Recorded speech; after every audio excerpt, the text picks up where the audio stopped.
Witches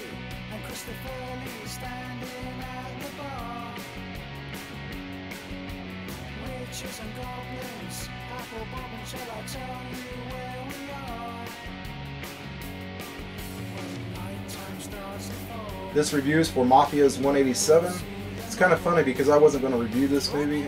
I saw the trailer and everything and I was like, it's not something I really want to see. And of course somebody had to request it. So I always accept the request and decided I'd do it. The movie for tonight is Human Centipede. The very first scene of this movie is a guy looking at a photo of 3 dogs connected together. The first victim of this movie is a truck driver who pulls off to the side of the road to take a shit, not knowing that the villain is waiting for his first victim to kidnap. Then that goes to the scene in the motel where there's 2 hot chicks talking about going to a party that they were invited to earlier that night. They leave to go to the party, but they're not quite sure how to get there, and I guess they knew the general direction, and that direction happened to be in the middle of nowhere, this road surrounded by wooded area on both sides. Then all of a sudden they get a flat tire and they start fighting about what they're going to do about it. On that part the acting is terrible. I mean, I've seen soap operas where the acting was better. One of them tries to call roadside assistance on her cell phone, but of course they have no signal and neither one of them knows how to change a tire. One of them decides that they're going to walk to see if they can get some help, and the other one's like, no, I don't want to walk, we're in the middle of nowhere. And she's like, well, we'll just walk for 10 minutes and if we don't find anything we'll come back. They end up walking into the wooded area. Now, I can't see 2 normal chicks doing this. It's dark and it's raining and they're in shorts and short sleeves. It's going to be cold. There's no way 2 normal chicks are going to be walking into a wooded area. One of the girls points and says, look, it's a house, a light or something. As they get close to the house, the camera does a close-up of a grave marking and it says, my sweet 3 dog.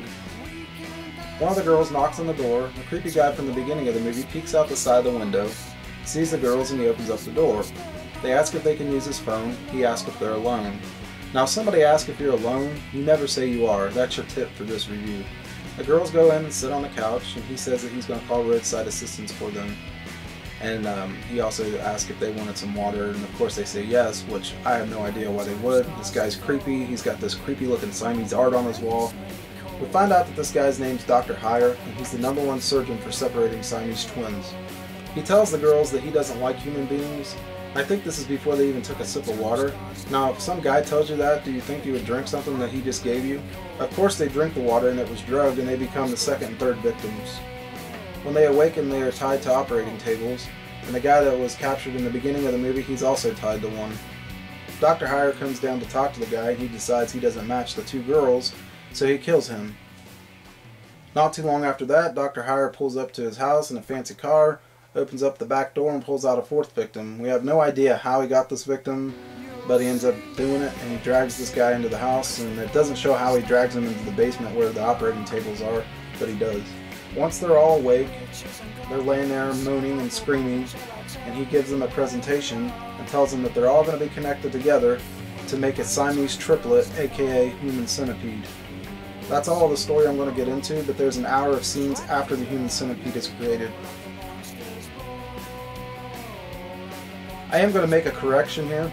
I was telling you that his name is Dr. Hire, and I was reading my notes and his name's actually Dr. Heiter, but it doesn't really matter. He's just a creepy doctor, so that's all you need to know. Here are my thoughts about this movie. There are some well-directed scenes. The overall look is pretty cool. Most of the acting is pretty lame except for the guy that plays Dr. Heiter. He really did play a good villain in this movie. Surprisingly, this movie isn't that gory. It's kind of gross because your mind knows what's going on, and I can't tell you exactly what I mean by that. You just watch it and then you'll know what I'm talking about. I went into the movie thinking I was going to hate it, but it didn't end up that way. It's a pretty disturbing flick and it'll be stuck in your head for a while if you decide to watch it. If you think the stuff that I just talked about is sick and disgusting, then you probably shouldn't watch this movie. I've seen movies that are far more disturbing than this one that I recently watched called Inside. Now this movie right here is wicked. I'll review it soon, and you just wait for that one. My final ratings for this movie: directing 4.0, storyline 3.0, acting 2.5, horror factor 3.5, my overall rating 3.0. It gets a score of 16 out of 25.